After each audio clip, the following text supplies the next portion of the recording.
ఓకేనా?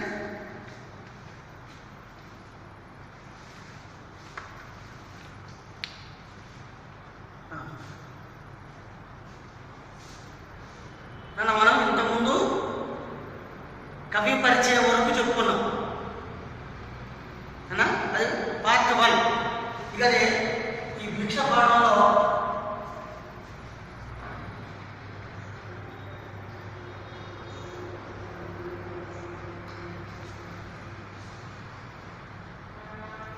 పార్ట్ 2.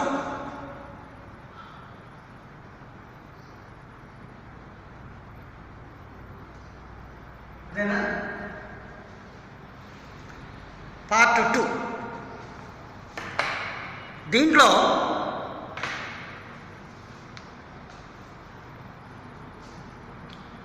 పాఠంలో ప్రవేశించే ముందు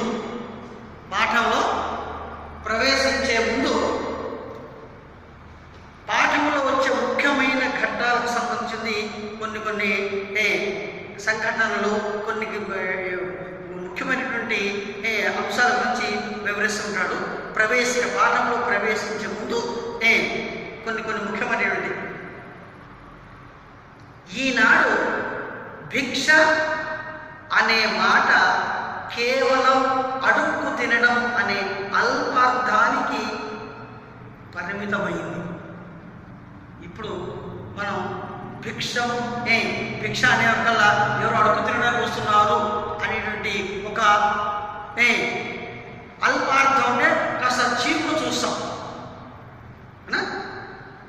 ఆ మాట అనగానే ఎవరు అడుగు తినడం వచ్చారులే అనేటువంటి ఒక రకమైన చిన్న చూపుతోటి అతన్ని చూస్తాం. అడుక్కు తినడం, భిక్ష అనేది భిక్ష పెట్టడానికి వచ్చాడంటే ఇది అడుక్కు తినడానికి వచ్చాడు అనేటువంటి ఒక చులకన భావంతో మనం చూస్తాం. కానీ ఒకప్పుడు భిక్ష అనేది పరమ పవిత్రమైనటువంటి వ్రతం. కానీ అది పూర్వకాలంలో భిక్ష అంటే అందరూ కూడా పరమ పవిత్రంగా ఒక వ్రతంలాగా చేసేటువంటి విధానం అన్నమాట. ఒక వ్రతంలాగా, ఒక దీక్షలాగా చేసేవాడు. అందుకని శివుడు ఆది భిక్షువుగా ప్రసిద్ధి. అందుకని మొట్టమొదటి భిక్షగాడు ఎవరంటే శివుడు ఆది భిక్షువు అని చెప్పంటారు. మీరు సినిమాలో పాట కూడా వినే ఉంటారు. ఆది భిక్షువు వాడినేమి కోరేది, బూడిదిచ్చే వాడినేమి కోరేది అని చెప్పి. కాబట్టి ఆది భిక్షువు.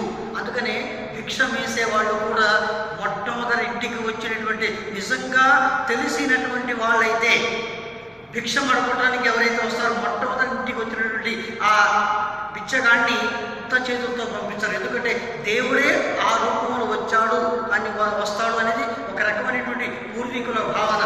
అందుకని మొట్టమొదటి వచ్చేటువంటి ఆ బిచ్చగాడికి ఉన్నది ఏదో ఒకటి వేసి పంపిస్తారు తప్ప ఉత్త చేతులతోటి పంపించరు. చాలామంది అనుకుంటారు తెలియనటువంటి వాళ్ళు అయ్యా కలర్పడి దిగబడ్డావు ఇక్కడ ఉండి వాడ్చారని చెప్పి అతన్ని చాలా చులకన చేసి తిట్టి మరీ పంపిస్తారు. అది పూర్వకాలంలో అట్లా ఉండేది కాదు. ఇప్పుడైతే మనం అట్లా చేతిరించుకుని పంపిస్తాం. అది మంచి పద్ధతి కాదు. గురువులు శిష్యులకు జ్ఞాన భిక్ష పెట్టేవాళ్ళు. చూసారా? గురువులు శిష్యులకు జ్ఞానం అనేది భిక్ష పెట్టేవాడు. బుద్ధుడు భిక్షావృత్తితోనే జీవనము సాగించేవాడు. మీరు గౌతమ బుద్ధుడు వినే ఉంటారు సోషల్లో. అతడు ఎవరింటికి పిలిచి పంచభక్ష పరమాణాలు పెడతామన్నా తినేవాడు కాదు. ఖచ్చితంగా బుద్ధుడు అతని శిష్యులు అందరూ కూడా భిక్షావృత్తితోనే జీవనం భిక్షమెత్తుకొని జీవించేవాడు. బౌద్ధులందరికీ అదే జీవన సూత్రంగా ఉండేది. ఆ తర్వాత బౌద్ధ మతం స్వీకరించిన వాళ్ళందరికీ బౌద్ధులందరికీ కూడా ఆ బుద్ధుల్ని అనుసరించారు. అందరూ కూడా వాళ్ళ విధానం కూడా అదే. ఇక బుద్ధుడు ఏదైతే చేశారో అదే సూత్రంగా మిగతా బౌద్ధులందరూ కూడా అదే పాటించారు. గురుకులంలో చదువుకునే రాజకుమారులైన భిక్షాటనతో విద్యార్థి జీవనం గడిపేవారు. ఇప్పుడంటే మనకు పాఠశాలలు అవి ఉన్నాయి. పూర్వకాలంలో ఇవన్నీ ఎక్కడ గురుకులానికి పోవాల్సిందే. గురువు ఋషులు అడవులు ఎక్కడైతే అడవుల్లో ఉన్నా కానీ అతను రాజు కొడుకు సరే, మంత్రి కొడుకైనా సరే, సైన్యాధ్యక్షుడి కొడుకైనా సరే, ఎవరైనా సరే గురువు దగ్గరికి పోవాల్సిందే, గురువుకి సేవలు చేయాల్సిందే, గురువుతో పాటు భిక్షాటన చేస్తూ జీవించాల్సిందే తప్ప నేను రాజుగారి కొడుకుని, చక్రవర్తి కొడుకుని, నేను అడుగుతున్నట్టు అనేటువంటి అహం పని వచ్చేది కాదు. ఎవరైనా అక్కడిది అనుసరించాల్సిందే. అది అంతటి పవిత్రమైనటువంటి వృత్తి భిక్షా వృత్తి. భిక్ష పెట్టే వాళ్ళు కూడా అది మహాపుణ్యకార్యంగా భావించి తమ ఇంటికి వచ్చిన వారికి నమస్కరించి పూజించి భిక్ష సమర్పించేవాడు. ఇందాక చెప్పాను, ఇప్పుడంటే ఈ కాలంలో ఎవరైనా భిక్ష అడుకోవడం కోసం మనం చేతులిచ్చి పంపిస్తాం. కానీ వెనకటి కాలంలో వంట అయ్యేలోపు, వంట అయిన తర్వాత ఎవరు భిక్షకు వస్తారని చెప్పి ఎదురు చూసేవాడు. ఒక భిక్షగాడు వచ్చాను అంటే ఎంతో, ఒక భిక్షగాడికి ఒక భిక్ష వేశామంటే ఎంతో పుణ్యకార్యంగా భావించేవాడు, ఎంతో గొప్పగా చేసేవాళ్ళు. ఎప్పుడు వస్తారా, ఎవరు వస్తారని చెప్పి ఎదురు చూసేవాడు. ఎప్పుడైతే తెలిసిన వాళ్ళైతే వచ్చినటువంటి భిక్షగాడి కానీ అతిథి కానీ భోజనం పెట్టిన తర్వాతనే వాళ్ళు భోజనం చేసేవాడు. అంతేకాకుండా వచ్చిన వ్యక్తికి ఎంత గొప్పగా చేసేవాళ్ళంటే వచ్చిన వ్యక్తికి నమస్కరించి పూజించి చక్కగా కూర్చోబెట్టి దగ్గర ఉండి వడ్డిస్తూ భోజనం పెట్టేవాడు. అటువంటి భిక్షావ్రతంతో జీవించిన వేదవ్యాస మహర్షి కాశీనగరంలో పొందిన ఒక అనుభవం ఏమిటో ఈ పాఠం చదివి తెలుసుకోండి. ఋషులు, మునులు వీళ్ళందరూ కూడా అప్పట్లో మొత్తం కూడా భిక్షావృత్తితోనే చేసేవాడు. వ్యాసుడు 5 ఏళ్ల భిక్ష మాత్రం స్వీకరించాడు, ఒక 5 ఏళ్లకు పోయి భిక్ష మాత్రమే స్వీకరించేవాడు. అదేవిధంగా ఆ కాశీపట్నంలో జీవిస్తూ ఆ భిక్షావృతంతో వ్యాసుడు కాశీ నగరంలో జీవనం సాగించేవాడు. అట్లా సాగిస్తూ ఉండగా ఒకనాడు ఒక చిన్న సంఘటన జరిగింది. అది మనం నేపథ్యంలో చెప్పుకున్నాం. ఆ సంఘటన ఎటువంటిదో ఏమిటంటే, అది ఆ భిక్ష వెతుకుతూ చేస్తూ ఉంటే శివుడికి ఒక కోరిక కలిగిందని చెప్పాను. వ్యాసుని పరీక్షించాలి అనేటువంటి ఒక కోరిక కలిగిన సంకల్పం. దానివల్ల శివుడు ఏం చేస్తాడంటే తన భార్య నుండి పార్వతీదేవిని పిలిచి పరకాయ ప్రవేశం చేసినట్టుగా ఆ బ్రాహ్మణుల యొక్క స్త్రీలలోకి వెళ్ళి వాళ్ళు భిక్ష వేయకుండా చేయి అని చెప్పి తన పార్వతితో చెప్తాడు. ఆమె ఆ విధంగా చేస్తుంది. అట్లా చేసినప్పుడు జరిగినటువంటి సంఘటన ఏమిటి, అనుభవం ఏమిటో మనం ఈ పాఠం చదివితే తెలుస్తుంది. అదనా ఇక పాఠం జరిగే ముందు మనం వ్యాసుడు ఏం చేస్తా చెప్పాం, బ్రహ్మ ముహూర్త కాలంలో నిద్రలేచి తన శిష్యులతో పాటు కాలకృత్యములు ఆచరించి స్నానం ఆచరించి అన్ని పూజా పునస్కారాలు అయిన తర్వాత, ఎందుకంటే ఉదయం పూట సంధ్య వాచుకోవడం, మధ్యాహ్నం కార్యక్రమాలు ఇవన్నీ చేసి, ఎందుకంటే ఆయన కేవలం బ్రాహ్మణుల ఇంటికి మాత్రమే భిక్షకి వెళ్ళేవాడు. మరి బ్రాహ్మణుల ఇంట్లో వంట కావాలంటే మనకి బిడ్డ మధ్యాహ్నం అయ్యేది. అందుకోసమని తాను ఉదయం పూట కార్యక్రమాలు, మధ్యాహ్నం పూట కార్యక్రమాలు అన్నీ ముగించుకొని అప్పుడు తన శిష్యులతో పాటు భిక్షకి బయలుదేరేవాడు. అప్పుడు ఇక యథాప్రకారం ఆ రోజు కూడా ఈ విషయం మరి శివుడు పరీక్షించాలని విషయం వ్యాసుడు తెలియదు. యథాప్రకారం తన రోజువారీ కార్యక్రమం ప్రకారం తాను పుణ్యకార్యానికి భిక్షాటనకి బయలుదేరాడు. బయలుదేరిన తర్వాత జరిగినటువంటి సంఘటన, బయలుదేరే ముందు ఎట్లా ఉందో చూద్దాం. నెట్టుకొని కాయ బీరెండ పట్ట పగలు తాను శిష్యుడు నిల్లిల్లు తప్పకుండా గాసిగా విప్రగృహ వాటికలను నచ్చు నఖిల విద్యాబుండు భిక్షాటనంబు.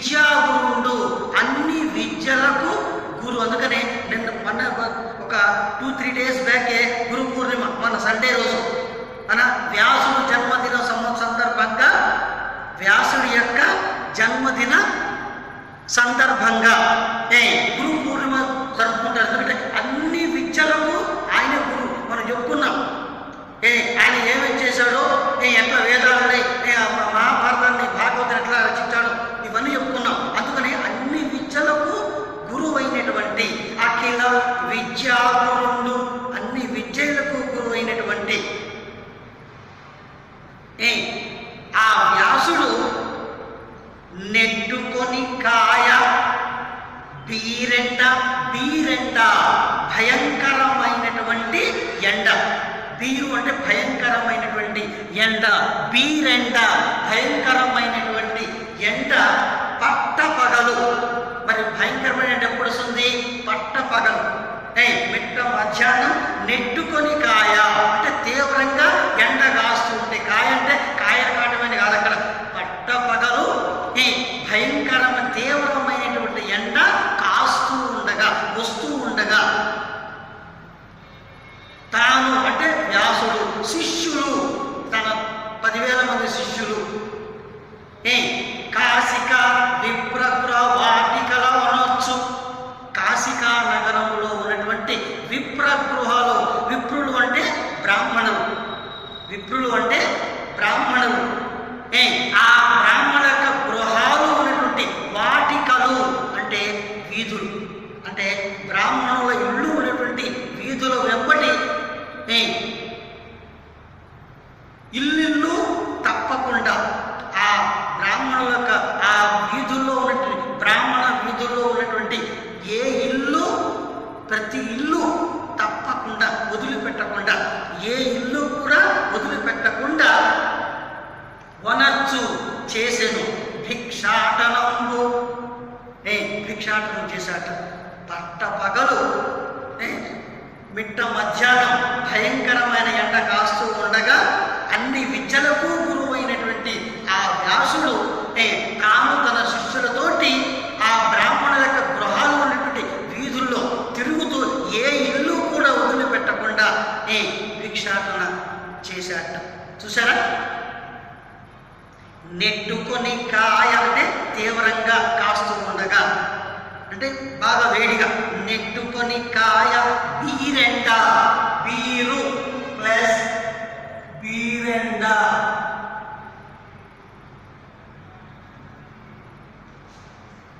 బీరు ప్లస్ ఎండ, ఉత్వసంధి,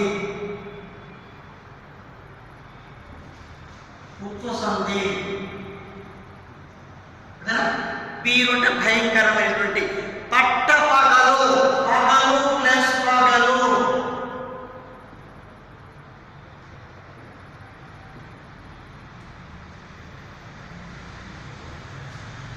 పట్టపగలు, పగలు ప్లస్ పగలు, పట్టపగలు.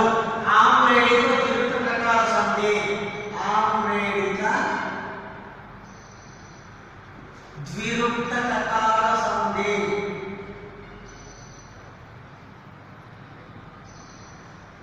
ఆమ్రేడిక ద్విరుక్తకార సంధి.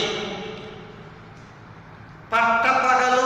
తాను అంటే వ్యాసుడు, శిష్యులు, శిష్యుడు ప్రకృతి, శిష్యుడు ప్రకృతి, శిశువుడు వికృతి. ఇంకో పదం ఉంది చట్టు, అలా శిష్యుడు వ్యుత్పత్త్యార్థం, శిష్యుడు వ్యుత్పత్త్యార్థం. గురువు యొక్క రహస్యమును, గురువు యొక్క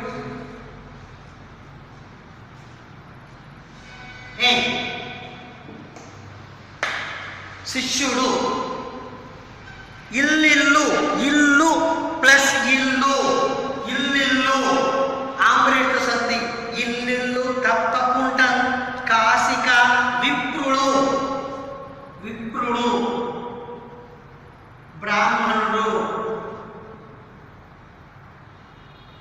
విప్రుడు, బ్రాహ్మణుడు. గృహము ప్రకృతి, గీము వికృతి. గృహము ప్రకృతి, గీము వికృతి. విప్రగృహములు బ్రాహ్మణుల యొక్క గృహములో ఉన్నటువంటి వాటికలు అంటే వీధులు. వాటికలు అంటే వీధులు. గుర్తుపెట్టుకోండి, వాటికలు అంటే వీధులు, ప్రదేశాలు. వీధులు, ప్రదేశాలు.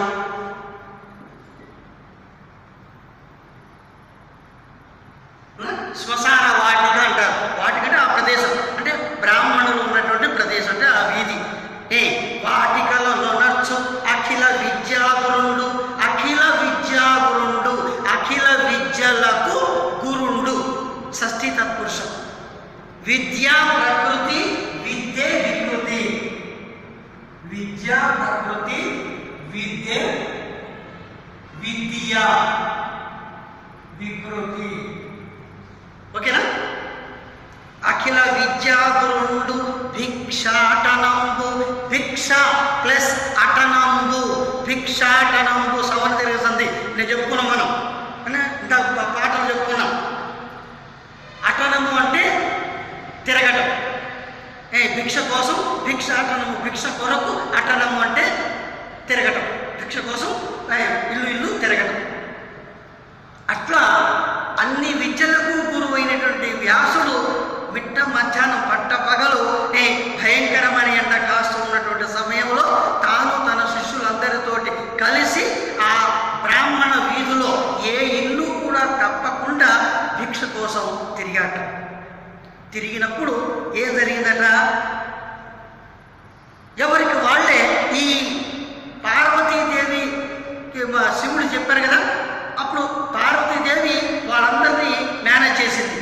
ఎవరు కూడా భిక్ష వేయకుండా. వీళ్ళు ఏం చేస్తున్నారు? భిక్ష వేయకుండా ఒక్కొక్కళ్ళు ఒక్కొక్క రకమైన సమాధానం చెప్తున్నారు. చూడండి. వండుచున్నారమను నొక్క వనజ నేత్ర, తిరిగి రమ్మను నొక్క లేదీగబోడి, దేవకార్యంబు నీడను దెరవయోతు, ద్వార కవాటంబు దెరవదు వనిత యొకతి. ఇట్లా ఈయన తిరుగుతుంటే పోయిన ఇంటికల్లా ఆ ఇంటికి సంబంధించిన ఇల్లాలు ఒక్కొక్క రంగుగా ఒక్కొక్క ఇళ్ళలో ఒక్కొక్క రకంగా సమాధానం చెబుతుందట. ఎట్లా చెబుతుంది? వండుచున్నారము అను నొక్క వనజ నేత్ర. ఒక ఆవిడ ఏమన్నదట, అయ్యా ఇప్పుడు ఇంకా వండుతున్నా, వంట పూర్తి కాలేదు అను ఒక వనజ నేత్ర. వనము అంటే నీరు. గుర్తుపెట్టుకోండి. ఇక్కడ వనము అంటే నీరు. చాలా ఇంపార్టెంట్ ఇది. వనము అంటే నీరు. వనజము, వనజము అంటే నీటి యందు పుట్టినది. నీటి యందు పుట్టినది. నీటి యందు పుట్టినది. ఏంటిది? తామర పువ్వు. తామర పువ్వు. అర్థమవుతుందా? తామర పువ్వు. వనజ నేత్ర. నేత్రం అంటే కన్ను. వనజ నేత్ర అంటే వనజం అంటే తామర పువ్వులు. తామర పువ్వుల వంటి గుండ్రటి నేత్రములు కలిగినటువంటి ఒక ఆవిడ ఏమన్నట, అయ్యా ఇంకా వంట కాలేదు, ఇప్పుడే వండుతున్నాము, కాబట్టి ఇప్పుడు వంట పరిస్థితి మీరు వెళ్ళి రండి అన్నట్టుగా అని అర్థం వచ్చే విధంగా, ఇంకా వంట కాలేదని ఇప్పుడే వండుతున్నాము అని చెప్పి ఒక తామర పువ్వు లాంటి గుండ్రటి కన్నులు కల ఆవిడ ఒక ఆవిడ సమాధానం చెప్పిందట. సరే అని చెప్పి ఇంకొక ఇంటికి పోయాడు. తిరిగి రమ్మను నొక్క లేదీగబోడి. లేదీగ, లేత ప్లస్ తీగ, లేదీగ. ప్రాదాది సంధి. లేదీగ, లే లేత ప్లస్ తీగ ప్రాతాది సంధి.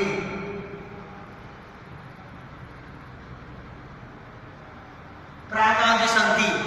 లేత తీగ అంటే లేత సన్నని తీగ వంటి నడుము శరీరము కలిగిన బోడి అంటే స్త్రీ.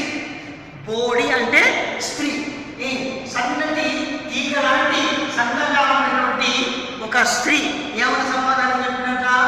బోడి అంటే స్త్రీ. ఆవిడ ఏమైనా సమాధానం చెప్పిందట?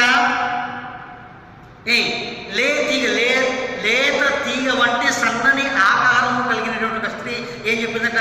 తిరిగి రమ్మను. మనం దండ చేస్తాం, అందుకని పెద్దవాళ్ళు ఉంటారే, అరే నువ్వు పెట్టకపోయినా పెట్టేవాళ్ళు చూపించరా అని చెప్పి. అందుకని అయ్యా కాదు పైకి పోయి రండి, తిరిగి రండి అంటే ఈ చివరి నుంచి ఆ చివరి పైన తిరిగి వస్తాడా? రాడు. అయినా కానీ ఎందుకని నా దగ్గర లేదు అని చెప్పకుండా నిజమైనటువంటి ఒక స్త్రీ ఇల్లాలు నాకే లేదు నీకైనా చేసుకుని పెట్టని చెప్పంటారు. అందుకోసమని నిజమైన ఇల్లాలు లేదు అని చెప్పదు.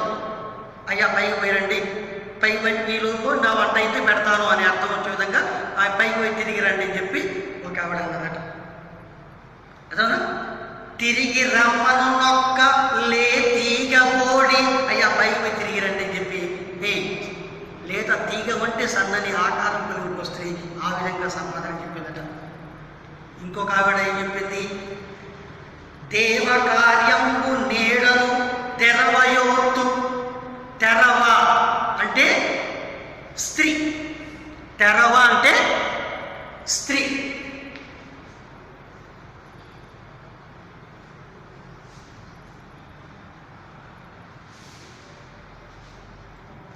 తెరవ అంటే స్త్రీ.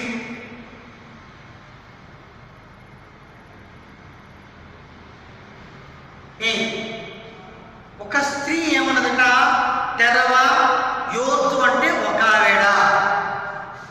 ఒక స్త్రీ. యోత్తు అంటే ఒక స్త్రీ ఏమన్నదట? దేవకార్యము నేడు. అయ్యా ఈరోజు మేము దేవుడికి పెట్టుకుంటున్నాం. ఈరోజు మేము దేవుడికి పెట్టుకుంటున్నాం కాబట్టి మరి దేవుడికి నైవేద్యం పెట్టండి మీకు భిక్ష పెట్టకూడదు కదా. కాబట్టి ఇవాళ కుదరదు, ఇవాళ సాధ్యపడదు మీకు భిక్ష వేయటం. ఈ వంట ఈ దేవుడికి నైవేద్యం పెట్టి చేయడం వల్ల ఆలస్యం అవుతుంది. కాబట్టి ఇవాళ కుదరకపోవచ్చు అనే అర్థంతోటి దేవ కార్యము నేడు అను తెరవయోత్తు అని ఈరోజు మా ఇంట్లో దేవుడికి పెట్టుకుంటున్నాం అని ఒక స్త్రీ ఆ విధంగా అన్నదట. దేవకార్యము నీడను తెరవయోత్తు. ఇంకొక ఆవిడ ద్వాహ కవాటంబు తెరవదు వనిత యొక్కతే. ఇంకొక వనిత, ఒక ఆవిడ ఇంకొక స్త్రీ ఏమన్నదట? వనిత అంటే స్త్రీ. ఇంకొక స్త్రీ ఏమన్నదట? కనీసం ద్వాహ కవాటంబు, ద్వారానికి ఉన్నటువంటి తలుపులు కూడా తెరవదు. చూసారా? కనీసం ఒక ఆవిడ తలుపులు కూడా, 2 తలుపులు కూడా తెరవలేదు ఒక ఆవిడ. ఇట్లా ఎవరికి సంబంధించినటువంటి సమాధానాలు వాళ్ళు ఆయా ఇళ్ళలో వ్యాసుడికి చెప్పారట. వండుచున్నారమనొక్క వనజ నేత్ర. వండుచున్నారము ప్లస్ అను, వండుచున్నారమను ఉత్వసంధి. వనజ నేత్ర తామరపు వంటి నేత్రములు కలిగినది. బహురీ సమాసం. వనజ నేత్ర, నేత్రం అంటే కన్ను. తిరిగి రమ్మను నొక్క లేదీగ బోడి. లేత ప్లస్ తీగ, లేదీగ ప్రాధాన్య సంధి. బోడి అంటే స్త్రీ. దేవకార్యము దేవుడికి సంబంధించిన కార్యము ప్రకృతి, కజ్జము వికృతి. కార్యము ప్రకృతి, కజ్జము వికృతి. కార్యము ప్రకృతి, కజ్జము వికృతి. దేవకార్యం అంటే దేవుడికి సంబంధించినటువంటి కార్యం నడుస్తుందయా, ఇవాళ కుదరదు అని అన్నట్టు. నేడను, నేడు ప్లస్ అను ఉత్వసంధి. నేడను తెరవయోతు. తరం అంటే స్త్రీ. ఒక స్త్రీ ఈ విధంగా సమాధానం చెప్పిందట. ద్వాహ కవాటంబు, కవాటం అంటే తలుపులు, కనీసం ద్వారానికి 2 తలుపులు కూడా తెరవదు వనిత యొక్కటే, కనీసం తలుపులు కూడా తీయలేదు ఒక ఆవిడ. ఇట్లా వనిత ప్లస్ ఒక్కతే, వనిత యొక్కతే, ఎడాగమ సంధి. వనిత ప్లస్ ఒకతే, వనిత యొక్కతే. అర్థమవుతుందా? ఇట్లా ఎవరికి వాళ్ళే సమాధానం చెప్పారట. చెప్పినప్పుడు అరే ఏంటి, ఎవరు భిక్ష పెట్టలేదు, కనీసం ఒకళ్ళు కాకపోయినా ఒకళ్ళు భిక్ష పెడతారే, మరి ఎవరు పెట్టకుండా చేస్తున్నారు ఏంటి, ఎవరికి వాళ్ళే సమాధానం చెప్తున్నారేంటి, రోజు ఎంత గొప్పగా పెట్టేవాళ్ళు అని చెప్పి ఎంతో గొప్పగా పెట్టేవాళ్ళు చెప్తున్నాడు. ముంగిట గోమయమ్మన గోముఖము తీర్చి కడలు 4 మురుగ్గు కర్ర పెట్టి యతిథి యచ్చో నిల్పి అర్ఘ్యపాద్యములిచ్చి పుష్పగంధములను పూజ చేసి ప్రక్షాళితంబైన పసిడి చట్టువమున అన్నంపు మీద నెయ్యి అభిగరించి ఫల పాయసాపూప బహుపదార్థములతో భక్తి విశ్వాస తాత్పర్య గరిమన్ పెట్టుదురు మాజుకర భిక్షకులకును కంకణములతో సూడి గములు రాయన్ గమ్రకరముల బ్రాహ్మణాంగనలు కాశీ అన్నపూర్ణ భవానీ కట్టనుగు జలులు. అరే ఎంత గొప్పగా పెట్టేవాళ్ళు, ఎంత గొప్పగా పెట్టేవాళ్ళు. ముంగిట గోమయమున గోముఖము తీర్చి, ఇంటి ముందల ముంగిట అంటే ఇంటి ముంగిట గోమయమున ఆవు పేడతోటి గోముఖము తీర్చి చక్కగా అలికి కడలు 4 మురుగ్గు కర్ర పెట్టి, ముగ్గు పెట్టి, కడలు అంటే చివరలు, ముగ్గు వేస్తారు కదా 4 వైపులా ఇట్లా ఇట్లా 4 వైపులా మూడు కలిసే విధంగా ఇట్లా చక్కగా పేడతో, ఇంటి ముందు పేడతో అలికి ముగ్గులు పెట్టి కడలు అంటే చివరలు 4గా ముగ్గు కర్ర పెట్టి ఇట్లా 4 వైపులా ముగ్గులు వేసి, ముగ్గు కర్ర పెట్టి, కర్ర అంటే గీతం పొడుగ్గా కర్ర పెట్టి అతిథి అచ్చో నింపి అర్ఘ్యపాద్యములిచ్చి, ఆ వచ్చినటువంటి అతిథిని అర్ఘ్యపాద్యములిచ్చి, అర్ఘ్యం అంటే చేతులు కడగడానికి ఇచ్చేటువంటి నీళ్ళు, పాద్యం అంటే కాళ్ళు కడగడానికి వచ్చేటువంటి నీళ్ళు, అంటే కాళ్ళు చేతులు కడుక్కోండి చెప్పి నీళ్ళు ఇచ్చి వాడు కడుక్కొని వచ్చిన తర్వాత అతిథిని అచ్చో నింపి, ఆ వచ్చినటువంటి భిక్షగాడిని ఈ ముగ్గు మధ్యలో నిలిపి పుష్పగంధములను పూజ చేసి, చక్కగా పుష్పాలతోటి గంధం చల్లి చక్కగా పూజ చేసి అక్కడ కూర్చోబెట్టి ప్రక్షాళితంబైన పసిడి చట్టువమున, ప్రక్షాళితంబైన శుభ్రంగా కడగబడినటువంటి, ప్రక్షాళన చేయడం అంటే శుభ్రం చేయటం, శుభ్రంగా కడిగినటువంటి పసిడి బంగారంతో తయారు చేసినటువంటి చట్టువమున పళ్ళెములో అన్నం వడ్డించి అన్నంబు మీద నెయ్యి అభిగరించి, ఆ అన్నం మీద చక్కగా నెయ్యి అభిగరించి అంటే చల్లి, అభిగరించి అంటే చల్లి. అవే కాకుండా ఫల పాయస అపూప బహుపదార్థములతో, ఆ అన్నంతో పాటు పండ్లు, ఫలము, పండ్లు, పాయసము, అపూపము అంటే